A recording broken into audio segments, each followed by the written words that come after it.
Hello, magic casters of all shapes and sizes. My name is Chance. Welcome to my Spellbook, and thank you for tuning in to the second episode of our first level spell series. Today we're going to be taking a look at Alarm. Now, this classic gem is usable by the Ranger, Wizard, and the Artificer, and it is found in the Player's Handbook. Let's take a quick look at some mechanics here.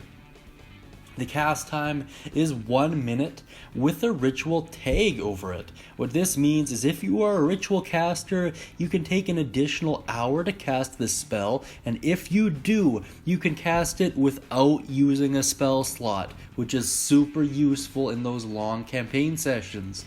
The range is 30 feet, the duration is instantaneous, and the effect at a glance is as followed.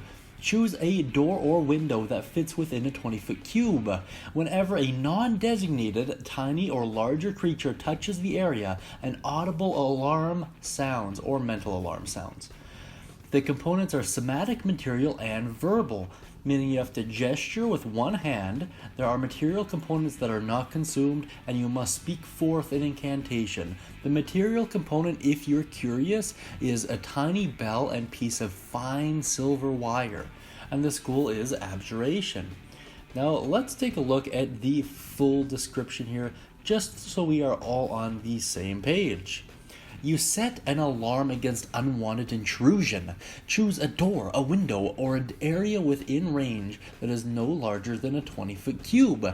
Until the end of the spell, an alarm alerts you whenever a tiny or larger creature enters the warded area. When you cast the spell, you can designate creatures that won't set off the alarm. You also choose whether the alarm is mental or audible.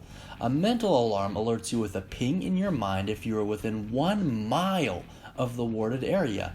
This ping awakens you if you are sleeping.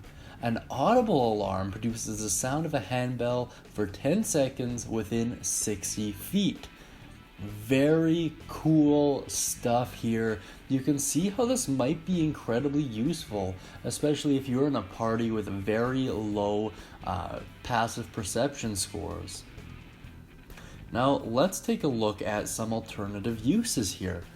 It might be worth noting that you could very easily effectively use this as a first line of defense if you are in a potentially hostile environment.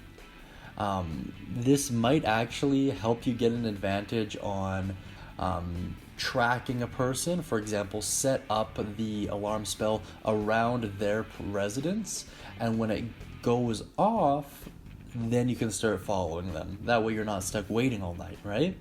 Alternatively, you could use this to further fortify your campground and make it so you can get a long or a short rest in a heck of a lot easier.